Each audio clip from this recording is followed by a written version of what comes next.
지난 시간 하나님을 잊은 자의 모습이 어떤 모습이었는지에 대해서 말씀을 드렸습니다. 첫째는 하나님을 영화롭게 하지 않는다. 그 영광을 하나님 앞에 돌려드리는 것이 아니라 자기가 그 영광을 받는 인간의 모습을 이야기했죠. 두 번째는 감사하지 않는다. 다 감사하는 것이 아니라 다 자기가 잘나서 그렇게 된 줄로 아는 사람들의 모습. 세 번째는 그 생각이 허망하여지고 미련한 마음이 어두워진 그 모습들. 하나님을 잊으면 그 마음이 허망한데 뜻을 두고 그리고 그 마음이 어두워졌다라고 말씀을 드렸습니다. 바울은 계속해서 그 허망한 인간의 생각이 무엇인지, 구체적으로 그것이 무엇인지를 계속 얘기하고 있어요. 그래서 오늘은 하나님을 잊은 인간의 죄악의 모습들을 몇 가지 더 말씀을 드리려고 합니다. 말씀을 듣다 보면 죄에 대한 이야기니까 별로 유쾌하진 않지만, 그러나 또 우리가 들어야 하는 말씀이기 때문에 오늘 또 말씀을 통해서 다시 한번 우리 자신을 되돌아보는 시간이 되기를 주님의 이름으로 축원합니다. 바울은 하나님을 잊은 사람들에 대한 그 죄악된 모습 몇 가지를 구체적으로 이야기하고 있습니다. 첫 번째는 정욕입니다. 우리 24절 말씀을 함께 읽겠습니다. 시작. 그러므로 하나님께서 그들을 마음의 정욕대로 더러움에 내버려 두사 그들의 몸을 서로 욕되게 하게 하셨으니. 아멘. 그 마음의 정욕대로 더러움에 내버려 두셨다. 서로 욕되게 했다. 대충 무슨 뜻인지는 알겠는데 좀 구체적이진 않죠. 바울이 그래서 조금 더 구체적으로 그 시대에, 우리 시대에도 해당되는 이야기지만 그 시대의 그 정욕의 더러운 모습을 구체적으로 묘사하고 있어요. 26절과 27절 말씀을 함께 읽겠습니다. 시작. 이 때문에 하나님께서 그들을 부끄러운 욕심에 내버려 두셨으니 곧 그들의 여자들도 순리대로 쓸 것을 바꾸어 영리로 쓰며 그와 같이 남자들도 순리대로 여자 쓰기를 버리고 서로 향하여 음욕이 불릴 듯하며 남자가 남자와 더불어 부끄러운 일을 행하여 그들의 그릇 때문에 상당한 보응을 그들 자신이 받았느니라. 아멘. 지금 무슨 이야기를 하는지 아시겠죠? 바로 동성애에 대한 이야기입니다. 동성애. 순리대로, 영리대로, 순리와 영리가 나와요. 순리는 뭐죠? 남자가 여자를 만나는 것, 이것은 순리예요. 남자가 여자를 좋아하고 만나는 것은 이상한 게 아닙니다. 지극히 정상적인 거예요. 저도 예전에 대학 때 다닐 때 보면 교회에서 여자 사귀면 안 된다 그러고, 제가 또 청년부를 지도할 때도 그렇게 얘기했던 것 같아요. 그 시절만 하다 20, 30년 전에 청년들한테 야, 너희들 교회에서 막 이렇게 대놓고 사귀면 안 된다. 근데 지금은 막 권장을 해요. 제발 좀 사귀어라 좀. 그래도 잘 안 사귀려고 그래. 남자가 여자를 좋아하고 여자가 남자 좋아하는 거 이상한 거 아니라는 거죠. 순리예요, 순리. 영리는 뭐예요? 거스리는 건 뭐예요? 창조의 원리를 거스리는 것은 남자가 남자를 만나요. 여자가 여자를 만나서 연애를 하고 그런 것이 바로 잘못된 거죠. 그 영리의 그 이유가 뭐냐? 오늘 말씀 보니까 음욕이 불릴 듯하며, 음욕, 음란한 욕심, 이 음욕 때문에, 그 정욕 때문에 동성애를 가져오게 된다라고 우리가 생각할 수가 있습니다. 여기서 우리가 잠시 사랑에 대한 개념을 좀 정확하게 할 필요가 있어요. 사랑이 뭐냐? 하나님은 사랑이시죠. 그렇죠? 하나님은 사랑이고 그 사랑의 원리로 하나님께서 모든 만물을 다 만드셨어요. 세상은 사랑으로 가득 차 있습니다. 하나님의 형상을 닮은 우리도 세상을 바라볼 때 사랑의 눈으로 보는 거예요. 사람을 보거나 만물을 보거나 다 그 안에서 우리가 사랑을 느낄 수 있어요. 사랑이라고 하는 것은 대단히 아름다운 거예요. 에덴 동산에서 아담과 하와가 서로 사랑했습니다. 그리고 그들이 서로 벌거벗은 모습을 보았지만 서로 부끄러워하지 않았어요. 그것이 지극히 거룩해 보였고 아무렇지도 않았어요. 그런데 에덴 동산에서 쫓겨난 후, 그들이 죄를 지은 후에 에덴 동산 바깥에서 벌거벗은 모습을 서로 보니까 부끄러웠어요. 그래서 그들이 옷을 해 입었습니다. 가죽 옷을 해 입었다 그래요. 이것은 뭡니까? 사랑이라고 하는 개념은 없어지고 그들의 음욕만 남은 거예요. 이것을 사랑의 타락이라고 말할 수 있어요. 사랑이 타락하면 성적 욕망만 남게 되어 있습니다. 사랑 없이 성적 욕망을 탐닉하게 되는 것이죠. 이 성적 욕망의 맨 끝에 있는 절정체가 바로 동성애라는 거예요. 물론 동성애에 대한 반론도 있습니다. 동성애를 옹호하는 사람들도 있어요. 크게 두 가지의 주장을 합니다. 첫째는 동성애는 선천적인 것이다. 그래서 그것은 어쩔 수 없는 것이다. 그들을 받아들여야 된다. 선천적으로 동성애적인 성향을 가지고 태어난 사람들이 있다.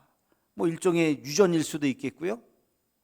그렇게 주장하는 거, 그 말이 맞을까요? 그러나 그렇지 않습니다. 그것도 물론 논란의 여지가 있습니다. 의학적으로 그 선천성이 과연 진짜인가, 그렇지 않은가, 어떤 돌연변이 같은 것들이 있을 수도 있겠지만 과연 여기에도 해당되는 것인가, 논쟁의 여지가 있습니다만 100번 양보해서 그것이 선천적인 것이 있다 할지라도, 여러분 술도요, 술 먹고 안 취하는 사람이 있어요. 몸에 알코올을 해독하는 그 기능이 있는 사람들, 아주 많은 사람들은요, 술 먹고 잘 취하지 않습니다. 소주 한 병, 두 병 먹어도 정신 멀쩡한 사람들이 있어요. 그런 사람들은 술 먹어도 됩니까? 나는 술 먹고 취하지 않아. 술 먹고 취해야만 술을 안 먹어야 되고, 술 먹고 취하지 않는 사람은 술을 먹어도 됩니까? 그렇지 않잖아요. 그거와 관계없어요. 취하든 취하지 않던 우리가 술을 멀리해야 되는 것이죠. 그것이 우리를 잘못되게 만들기 때문에 그런 것들을 우리가 금해야 하는 것입니다. 여러분 마찬가지, 동성애라고 하는 것은 그 성향을 따지는 것이 아니라 그것은 창조의 원리를 거스르는 거기 때문에 우리가 그것을 반대할 수밖에 없는 것이죠. 동성애를 옹호하는 사람들은 또 이렇게 주장해요. 그거는 그 사람의 기호 아닙니까? 그 사람의 자유 아니에요? 남자를 좋아하든 여자를 좋아하든 무슨 상관이에요? 라고 말할 수 있어요. 여러분 인간의 자유 앞에서는 모든 것이 다 허용이 되겠습니까? 그렇지 않아요. 자유도 제한이 있습니다. 자기가 하고 싶다고 다 할 수 있는 것이 아니에요. 동성애를 허락하게 되면 그 다음에 뭘 허락하게 될까요? 미안하지만 그 다음에 허락할 수밖에 없는 게, 그게 아이들을 사랑하는 소아 성애자라고 있죠. 그 미성년자 아이들을 이렇게 하는 그런 일들을 허락을 할 수밖에 없어요. 이것도 왜 제한하냐, 이것도 내 성향인데 라고 말한다면 뭐라고 얘기하겠습니까?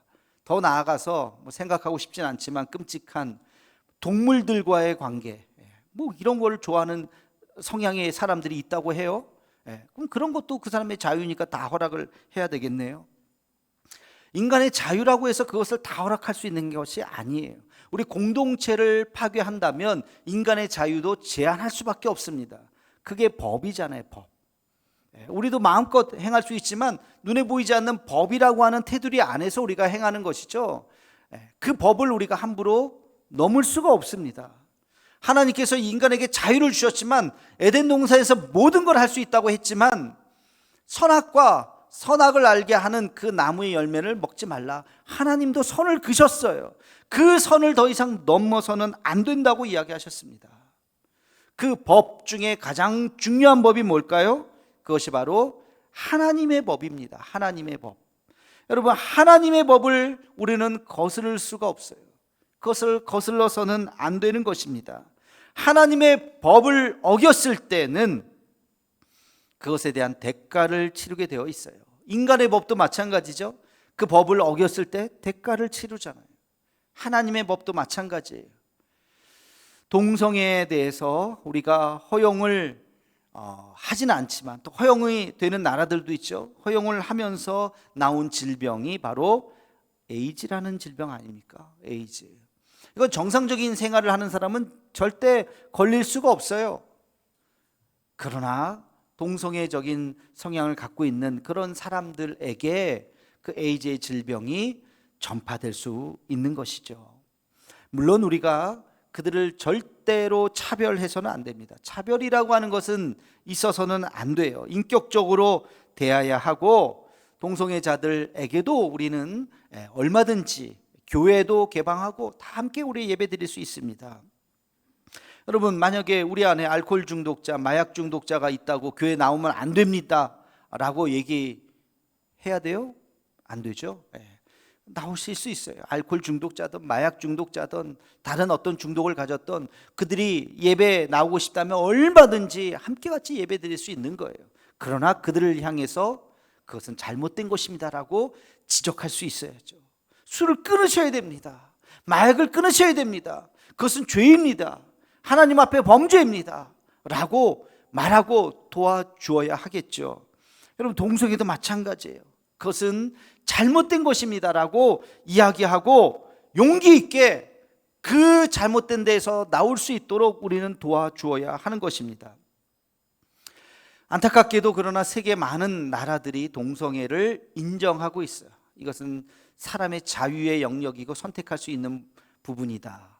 그리고 심지어는 서구의 기독교 안에서도 이것을 받아들이고 있어요. 동성 결혼까지 다 받아들이고 있습니다. 어쩌면 이런 설교도 마지막일지 모르겠어요. 우리나라도 포괄적 차별금지법이 국회에 바로 문턱까지 와 있습니다. 그게 만약에 법이 통과가 되면 지금 제가 했던 이 설교는 대단히 문제가 있는 설교가 돼요. 동성애자들이 잘못됐다고 얘기했기 때문에 감옥에 갈지도 모르겠어요. 아직은 법이 통과되지 않아서 제가 용기 있게 얘기합니다만, 아직은 다행이죠, 우리 대한민국이. 참, 그러나 지금 거센 이 세속화의 물결 앞에 우리 이 시대에 우리 모두가 지금 그 앞에 서 있습니다. 우리는 간절히 기도해야 돼요. 성경에서 금하고 있기 때문에 이것은 잘못된 것이라고 말할 수 있는, 거기에서 우리가 벗어나야 되고, 이 음욕에 대해서, 이 인간의 타락에 대해서 다시 한번 우리가 경각심을 가지고 다시 믿음 앞에 설 수 있는 우리 모두가 되기를 주님의 이름으로 축원합니다. 바울은 구체적으로 죄의 목록에 대해서 이렇게 이야기합니다. 28절과 29절 말씀입니다. 함께 읽겠습니다. 또한 그들이 마음에 하나님 두기를 싫어하며 하나님께서 그들을 그 상실한 마음대로 내버려 두사 합당하지 못한 일을 하게 하셨으니 곧 모든 불의, 추악, 탐욕, 악의가 가득한 자요, 시기, 살인, 분쟁, 사기, 악독이 가득한 자요, 수군수군하는 자요 하면서 이제 30절, 31절까지 계속해서 그 악의 목록에 대해서 쫙 이야기하고 있어요. 제가 하나하나 세어보니까 21개예요. 21개. 근데요, 이 말씀을 가만히 보면요, 이 21개가 각각 독립된 그 하나하나의 죄를 이야기한 것이 아니고요, 다 연결되어 있어요. 하나의 죄를 지으면 그 다음 죄. 왜 살인합니까? 시기하기 때문에, 미워하기 때문에, 악의가 가득하기 때문에, 그렇기 때문에 살인하는 거예요. 그러니까 이 죄가 어떤 21개의 죄가 하나하나가 아니라 사실은 그 안에 패키지로 한 사람이 죄를 지으면 몇 개의 죄가 그 안에 같이 얽혀져 있는 것입니다. 대표적인 사람을 한번 얘기해 볼까요? 바로 다윗이에요. 다윗. 여러분, 다윗같이 신실한 사람이 어디 있어요? 그죠? 다윗의 믿음을 따라갈 수 있는 사람이 어디 있습니까? 다윗은 훌륭한 사람이에요. 대단한 사람이에요. 그럼에도 불구하고 다윗은 죄를 지은 사람이에요. 여러분, 우리가 다윗의 죄 하면 생각나는 게 그의 정욕, 그의 간음죄만 생각합니다만 성경을 잘 읽어보면 그렇지 않아요. 그 앞에서부터 문제가 있었습니다. 사무엘하 11장 2절 말씀을 함께 같이 읽겠습니다. 시작. 저녁 때에 다윗이 그의 침상에서 일어나 왕궁 옥상에서 거닐다가 그곳에서 보니 한 여인이 목욕을 하는데 심히 아름다워 보이는지라. 아멘. 자, 다윗이 때가 언제예요? 저녁 때에. 저녁 때에 뭐 했다는 거예요? 침상에서 일어났다고요. 저녁에 잠자리에서 일어난 거예요. 아침하고 낮에 뭐 했는데? 잔 거예요. 차마 자쁘러 잤다는 말은 못하겠고 잤어요. 왜 아침 점심엔 잤을까요? 늦게 잤으니까. 그 전날 뭐 했을까요? 열심히 밤새워서 공부하고 업무 보고 왕으로서 해야 될 일을 열심히 하다가 피곤하다 하면서 새벽에 잠들었을까요? 그랬을 것 같지 않아요. 그 앞뒤 맥락을 보면 그렇지 않아요. 그 전날 파티한 거예요. 술 먹고 그냥 밤새도록 놀다가 새벽에 잠이 드는 거예요. 그러다가 저녁에 눈이 떴어요. 잘 잤다. 그래요. 뭐 왕도 술 먹을 수도 있고 하루 파티할 수도 있고 즐길 수도 있죠. 근데 1절에 보면요, 지금 이스라엘이 암몬과 전쟁 중에 있습니다. 굉장히 피 터지는, 젊은이들이 목숨 걸고 그 전쟁터에서 지금 싸우고 있는 그 와중에 다윗이 한 일이라고요. 다윗은 지금 직무 위기를 한 거예요. 직무유기. 그렇죠? 왕으로서 또 게으름의 죄를 저지르고 있었어요. 그러다가 하품을 하다가 봤더니 한 여인이 목욕을 하고 있었습니다. 이스라엘 가보신 분들은 이 장면이 생각이 날 거예요. 저도 가봤더니요, 다윗성이라고 테라스 같이 앞에 넓은 공간이 굉장히 넓어요. 그리고 이렇게 산 중턱이 있습니다. 그래서 거기에서 쫙 전망이 좋아요. 저쪽에 다 보여요. 거기 뭐 여러 가지 골짜기들이 쫙 보입니다. 거기 집들이 쭉 있어요. 눈 좋으면 다 볼 수 있어요. 거기서 탁 눈에 보이는 데서 한 여인이 목욕을 하고 있었던 거예요. 정상이었다면, 다윗이 정상적이었다면 그 내 눈에서 어떻게 안 볼 수는 없잖아요. 뭐 하고 있는데 하는데 딱 보이니까, 본 거는 다윗 잘못은 아니죠. 보는 순간 어떻게 해야 돼요? 아이고 하고 눈 돌리고 방으로 들어가야죠. 그리고 잊어야죠, 그 생각을. 그랬어야 되는데 그 장면을 딱 보고 유심히 보면서 저 여인이 누구냐 하고 알아봤어요. 알아봤더니 우리아의 아내랍니다. 우리아라고 하는 훌륭한 병사, 장군의 아내랍니다. 결혼한 여자잖아요. 그러면 그래 하고 거기까지 끝냈어야지. 근데 그러지 않았어요. 데리고 와라. 그리고 이제 그 바세바죠, 우리아의 아내가 아기를 갖게 되었어요. 그러니까 그걸 무마시키려고 우리아를, 전쟁 중에 있던 우리아를 데리고 왔어요. 그리고 그 여인과 잠자리를 하게 했어요. 그러나 충성스러웠던 우리아는, 내가 지금 내 동료들이 전쟁에서 싸우고 목숨 걸고 있는 내가 어떻게 우리 아내랑 잠을 자나? 절대 그러지 않아요. 잠자리를 거부했습니다. 안 되겠다 싶어서 편지를 써서 그 우리아의 손에 들려줍니다. 이 편지를 요압 장군한테 갖다 줘라. 그 편지 내용이 뭐예요? 우리아를 죽이라는 거예요. 자기를 죽이라는 편지를 그 우리아는 충성스럽게, 알겠습니다 왕이요. 그 편지를 가지고 요압 장군한테 줍니다. 요압 장군이 보죠. 알아들었어. 요압은 다윗을 너무 잘 알았거든요. 어렸을 때부터. 무슨 뜻인지 알겠다. 우리아야, 너 다음 전쟁에 맨 앞에 서라. 최전방에 서라. 알겠습니다. 최전방에 서고 다 후퇴. 우리아는 죽었어요. 살인죄까지. 그럼 간음죄 하나로 끝나는 게 아니에요. 게으름부터 시작해갖고 직무유기와 직권남용과 그 어마어마한 죄가 그 안에 다 범벅이 되어 있습니다. 우리 인간의 근원적인 죄가 있다고 말씀드렸죠. 3가지: 교만과 욕심과 이기심. 누구에게나, 저도 여러분들도 피할 사람이 없습니다. 인간의 근원적인 죄가 있어요. 어느 하나가 죄를 짓기 시작하면 다 따라가요, 나머지. 연쇄적으로. 그래서 우리는 우리의 마음을 잘 다스려야 돼요. 어느 책에 보니까 마음은 정원과 같다 그래요. 시적인 표현인 것 같아요. 우리의 마음은 정원과 같아요. 여러분, 정원 너무 아름답죠? 근데 가꾸지 않으면 어떻게 될까요? 정원을 가꾸지 않고 한 달, 2달 놔두면 풀들, 자풀이 막 올라와서 이게 꽃인지 무슨 자풀인지 뭐 알 수 없도록 뭐 도저히 다닐 수 없습니다. 정원은 가꿔야 돼요. 정원사가 매일매일 나가서 잔디를 깎고 나무를 다듬어주고 꽃을 잘 세워주고, 그래야 아름답게 그 정원이 가꾸어질 수 있는 거예요. 우리 마음이 그렇습니다. 우리의 마음에 이 수많은 죄악들을 누르고 또 누르고 말씀으로 연단하지 않으면 어느 순간 나도 모르게 이 죄악이 막 올라와서 이게 어디가 정원이고 어디가 길인지 모르도록 자기 정신이 혼미해져요. 겉모습은 똑같죠. 그러나 우리는 죄악 가운데 있을 수밖에 없습니다. 죄는 그런 연속성이 있어요. 작은 죄 하나가 시작되었고 어마어마한 큰 죄까지 그냥 쫙 굴러가게 되어 있어요. 이것을 끊어야 되는 것입니다.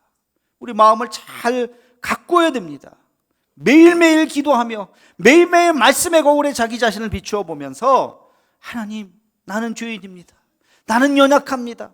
오늘도 나와 함께 해주옵소서 하고 눈물로 기도하지 않으면 어느 순간 나도 모르게 죄에 빠질 수밖에 없는 연약한 존재라고 하는 것을 인정하고 하나님 앞에 기도하는 우리가 되기를 주님의 이름으로 축원합니다.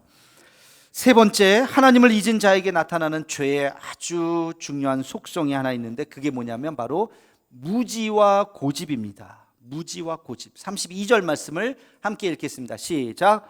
그들이 이 같은 일을 행하는 자는 사형에 해당한다고 하나님께서 정하심을 알고도 자기들만 행할 뿐 아니라 또한 그런 일을 행하는 자들을 옳다 하느니라. 아멘. 하나님이 이건 해서는 안 돼라고 하는 것을 알아요. 아는데 그냥 알고 끝나는 거예요. 더 이상 그거에 대해서, 그리고 다른 사람이 잘못해도 그냥 그래. 이걸 영적 무지예요. 무지. 그리고 영적 무지는요 반드시 뒤따라오는 것이 고집이에요. 그거를 바꾸지 않습니다. 저는 오늘 말씀을 가만히 읽다가 딱 떠오르는 한 장면이 있었어요. 그게 뭐냐면 철로역정에 나오는 무지라는 사람이에요. 철로역정 읽어보셨나요? 영화로도 예전에 한번 같이 봤었는데, 철로역정의 크리스찬이 이제 천성을 향해서 가는 모든 그 여정을 기록한 책이잖아요. 거기서 무지라는 사람을 만나요. 무지. 거기는 이제 그 단어가 다 사람 이름으로 되어 있잖아요. 무지라는 사람을 나오는데 재밌는 건 무지를 어디서 만나냐면 자만이라고 하는 마을을 지나갈 때 만나요. 굉장히 중요한 통찰이에요. 이게 존 보녀는 대단한 사람인 것 같아요. 영적으로 대단한 통찰력이 있는 것 같아요. 여러분, 무지가 어디서 생긴다고요? 자만에서부터 나오는. 자만이라는 마을을 지나갈 때 만나는 사람이 무지라는 사람을 만났어요. 크리스찬이 대화를 하다 보니까 무지가 굉장히 착해요. 무지는 되게 착한 사람이었어요. 율법도 잘 지키는 사람이었어요. 남에게 피해 주지 않아요. 그리고 천국에 대한 확신도 있는 사람이에요. 자기도 언젠간 천국에 갈 거라고 믿고 있어요. 근데 이야기를 하다 보니까 한 가지 문제가 있어요. 무지가 뭐냐면 좁은 문을 통과하지 않았어요. 크리스찬은 알고 있어요. 하늘나라에 가기 위해서는 좁은 문을 통과해야 되는데 이 사람은 좁은 문을 통과할 생각도 없고 통과하지도 않았고 통과할 마음도 없는 거예요. 그게 당신 한계입니다. 아니에요. 나는 성경 말씀을 지켰어요. 나는 남에게 피해 주지 않았어요. 나는 천국 갈 수 있어요. 하나님이 나를 사랑해요. 말로는 모든 말을 다 합니다. 그런데 크리스찬이 볼 때는 아니에요. 그의 한계가 보이는 거예요. 여러분, 신앙이라고 하는 건 수고와 헌신과 땀과 눈물과 신앙의 훈련이 필요한 거예요. 그 실천을 가지고 우리는 하나님 앞에 서는 것입니다. 철로역정의 저자 존 버년이 무지라는 사람을 내세워서 하고 싶은 이야기가 뭐였을까요? 행함이 없는 믿음은 의미 없는 것이라는 거예요. 자기의 논리에 빠져서 자기가 믿고 싶은 대로 믿고 그것이 신앙이라고 우기고 그리고 그렇게 한평생 살아가는 사람, 이렇게 살아도 자기는 구원받을 거야 라고 생각하는 사람, 바로 무지의 사람이에요. 그런 사람은 구원받지 못합니다. 여러분, 우리의 무지함이 뭘까요? 우리의 무지함, 우리의 죄를 깨닫지 못하는 거예요. 우리의 죄를 깨닫지 못하는 것이 무지함입니다. 죄악된 현실을 인정하지 않고 부정하는 거예요. 내가 얼마나 죄인이라고 하는 것을 인정하지 않는 거예요. 건강검진을 했는데, 여러분, 건강검진을 한 결과를 보고 의사가 쭉 보더니만, 아이고, 당신 암이에요, 암. 아유, 무슨 소리입니까? 의사 선생님, 당신 혹시 돌팔이 아니에요? 나 얼마나 건강한데, 오늘도 어제도 내가 운동했고요, 오늘도 운동할 거고요, 내가 음식도 얼마나 잘 먹고 내가 건강합니다. 무슨 암이라고 그래? 이 사람 돌팔이네 라고 그 암을 인정하지 않았다면, 알겠어요, 가세요. 그러면 그 사람은 못 고쳐요. 시간이 지나면 병에 걸려요. 인정하지 않았기 때문에. 그러나 겉모습은 건강해요. 뭐 암이 티가 납니까? 티 안 나잖아요. 겉모습은 건강한데 내가 암이라고요? 내 속이 썩었다고요? 어떻게 해야 되죠? 걱정하지 마세요. 이렇게 해서 항암 치료 받으시고 수술도 할 수 있고 그러면 나을 수 있습니다 하고 이야기해 주면 그거를 받아들여서 그대로 잘 하면 낫게 되는 거죠. 제일 중요한 건 뭐예요? 자기가 병들었다고 하는 것을 인정하는 거예요. 인정하지 않으면 못 고칩니다. 여러분, 우리가 지금 죄악의 길에 있다고 하는 것을 받아들여야 돼요. 받아들인 용기가 필요합니다. 치유와 회복은 여기서부터 시작되는 거예요. 다윗도 순간 무지했던 순간이 있었죠. 자기가 무슨 죄를 저지르고 있는지 몰랐던 순간이 있어요. 그래서 엄청난 죄를 지금 막 저지르고 있는데 그냥 그걸 잊었어요. 애써 잊어버렸어요. 어느 날 나단 선지자가 그의 앞에 왔습니다. 왕이요, 이 나라에 큰일이 있습니다. 무슨 일인데요?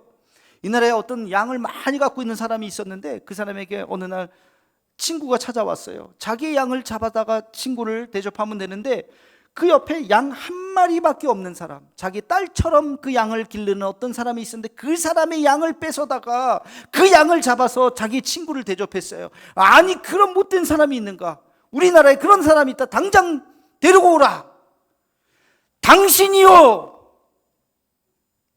나단 선지자가 얘기해요. 그것이 바로 당신이요. 다윗이 깜짝 놀랐죠. 뭐라고? 그 못된, 그 나쁜 사람이 다 나라고? 그제서야 깨달은 거예요. 아, 나였구나. 다윗은 그래도 고집 피우지 않았어요. 거기서 엎드려졌어요. 하나님, 내가 죄인입니다. 그래서 다윗은 치유와 회복이 될 수 있었던 것입니다. 여러분, 죄라고 하는 것은 존재해요. 득실득실합니다. 과거에 죄를 안 지으셨다고요? 다행이네요. 지금 여러분 죄가 없으신가요? 아주 다행입니다. 한 달 후는, 1년 후는, 5년 후는, 10년 후는 장담하실 수 있나요? 아무도 장담할 수 없어요. 아무도 장담할 수 없어요. 저도 여러분들도. 우리는 죄를 지을 수밖에 없는 연약한 존재예요. 그래서 오늘도 우리는 엎드려야 돼요. 주님, 나는 죄인입니다. 죄를 지을 수밖에 없는 연약한 존재입니다. 하나님, 나를 붙잡아 주지 아니하시면 나는 오늘도 죄를 지을 수밖에 없는 연약한 존재입니다. 나의 이 무지함에서 벗어나게 해 주옵소서. 우리가 하나님 오늘도 붙잡지 않으면 우리가 어느 순간 나도 모르는 사이에 그냥 죄의 사슬에 묶여 버릴 수도 있는 것이죠. 사랑하는 성도 여러분, 죄라고 하는 것이 이렇게 무섭다고 하는 것을 다시 한번 깨닫고, 위대했던 다윗도 넘어졌던 이 죄, 우리라고 사탄이 가만히 있을까요? 그렇지 않아요.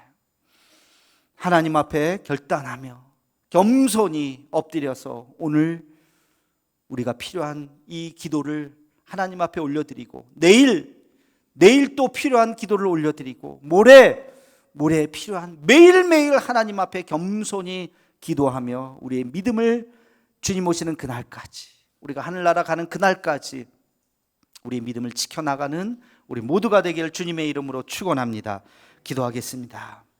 사랑의 하나님, 하나님을 떠난 인간의 죄악된 모습이 얼마나 큰지 다시 한번 깨닫습니다. 우리의 정욕을 멀리하게 하여 주옵시고, 교만과 욕심과 이기심을 버리고 오직 주님만을 의지하는 우리가 되게 하여 주옵소서. 하나님, 더 겸손히 무릎 꿇고 기도하며 나도 죄인인 것을 인정하고, 그러나 하나님의 은혜를 구하며 살아가는 하루하루의 삶이 되게 하여 주옵소서. 예수님의 이름으로 기도하옵나이다. 아멘.